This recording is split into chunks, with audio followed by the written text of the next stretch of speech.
मुख्यमंत्री योगी आदित्यनाथ बस्ती के कर्मा देवी शैक्षणिक संस्थान पहुंचे। संस्थान के 15वें स्थापना दिवस पर उन्होंने बधाई दी। संस्था के संस्थापक रिटायर्ड आईएएस व वर्तमान में उत्तर प्रदेश अधीनस्थ सेवा चयन आयोग के अध्यक्ष ओयन सिंह को बधाई दी। उन्होंने कहा कि बस्ती कभी अवध प्रांत का हिस्सा हुआ करता था और राजा दशरथ ने भी पुत्रेष्ठ यज्ञ बस्ती की धरती पर किया। इसके बाद भगवान राम का जन्म हुआ। महर्षि वशिष्ठ ने भी अपना आश्रम बस्ती की धरती पर बनाया। भगवान राम ने हमें प्रेरणा दी कि व्यक्ति कितना भी धन प्राप्त कर ले, लेकिन तब तक वह अधूरा है जब तक वह अपनी मां और मातृभूमि के प्रति कृतज्ञता ज्ञापित ना करे। मैं धन्यवाद देता हूं ओम नारायण सिंह को, जिन्होंने मां की स्मृतियों को इस समूह के रूप में स्थापित किया और आज बड़ी संख्या में गरीब बच्चों को अच्छी शिक्षा मिल रही है। सीएम योगी आदित्यनाथ ने कहा कि राष्ट्रीय शिक्षा नीति में स्किल डेवलपमेंट पर ज्यादा फोकस है। कोई भी नौजवान जब अपने संस्थान से पढ़ाई पूरी कर निकले तो अपने आप को असहाय महसूस ना करे, बल्कि उसको विश्वास हो कि वह अपने पैरों पर खड़ा है। सभी भाषाओं के बारे में सामान्य रूप से पढ़ाया जाना चाहिए ताकि बच्चा पढ़कर किसी भी राज्य में जाए तो वहां की जनरल भाषा का उसे ज्ञान हो। इन सभी भाषाओं की जननी संस्कृत है। अगर थोड़ा सा प्रयास करेंगे तो देखेंगे एक भारत श्रेष्ठ भारत का सपना साकार होगा और जब दुनिया के किसी देश में जाएंगे तो वहां की भी मैपिंग हमारे दिमाग में होगी। उनके यहाँ कितने स्टाफ की नर्सिंग में और कितने अनट्रेन्ड में जरूरत है। भारत के पैरामेडिकल और नर्सिंग की पूरी दुनिया में मांग है, बशर्ते उस मांग को पूरा करने के लिए हम अपने आप को तैयार कर सके। हम उत्तर प्रदेश में फार्मा पार्क बना रहे हैं, जहां पर 2000 एकड़ में फार्मा के अलग अलग सेक्टर बनाए जाएंगे। हमने पहले चरण की शुरुआत बुंदेलखंड से शुरू की है। वहां पर उद्योग लगने शुरू हो गए हैं। लोगों ने अपने प्रोडक्शन के लिए यूनिट लगाना शुरू कर दिया है। कभी अवध प्रांत का हिस्सा हुआ करता था। कहते हैं कि भगवान राम के जन्म के लिए महाराज दशरथ ने इसी जनपद में पुत्रेष्टि यज्ञ किया था। महर्षि वशिष्ठ ने अपना आश्रम इसी जनपद में स्थापित किया था।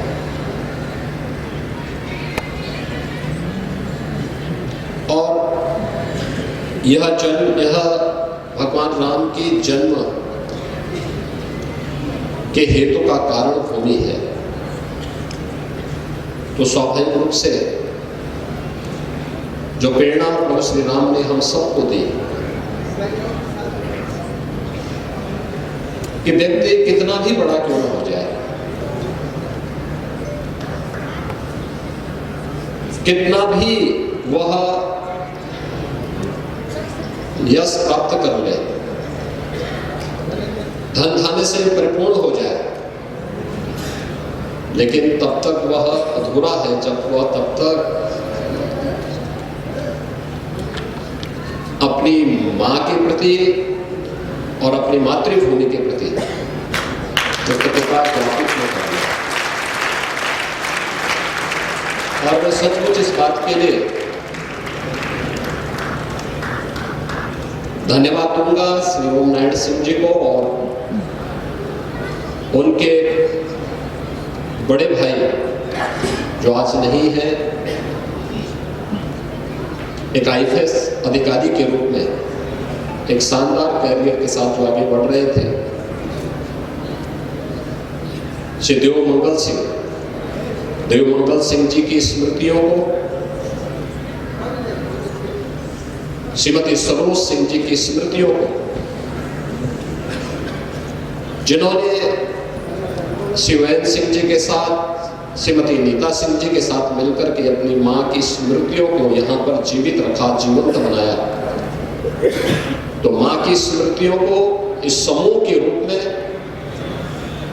और मातृभूमि के प्रति कि यहाँ के युवा, यहाँ का गरीब छात्र भी अच्छी और आधुनिक शिक्षा प्राप्त कर सके, इसके लिए भी कृतज्ञता ज्ञापित करने के लिए समूह की स्थापना की। राष्ट्रीय शिक्षा नीति में स्किल डेवलपमेंट पर ज्यादा फोकस है। कोई भी नौजवान जब अपने संस्थान से अपना विद्याध्ययन करने के बाद निकले तो अपने को असहाय न महसूस करे, बल्कि बोले कि मैं अपने पैरों में खड़ा हो सकता हूं, उसके अंदर एक विश्वास हो। और मुझे लगता है कि दुनिया आज आपका इंतजार कर रही है। लेकिन इसके लिए अच्छा होगा कि इन बच्चों को हम दुनिया की भी तमाम भाषाओं के बारे में उनकी जनरल स्टडी करवा लें, उसके जनरल यानी उसकी सामान्य बातों के बारे में, दुनिया की उन भाषाओं के बारे में, किस देश के अंदर, भारत के अंदर, किस राज्य के अंदर।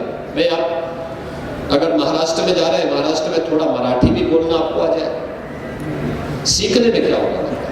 अपने सामान्य पढ़ाई करने के साथ साथ 1 घंटे की अतिरिक्त क्लास लग सकती है। तमिलनाडु में जा रहे हैं, थोड़ी तमिल भी आपको बोलनी आ जाए। कर्नाटक में जा रहे हैं, थोड़ा कन्नड़ भी सीख ले।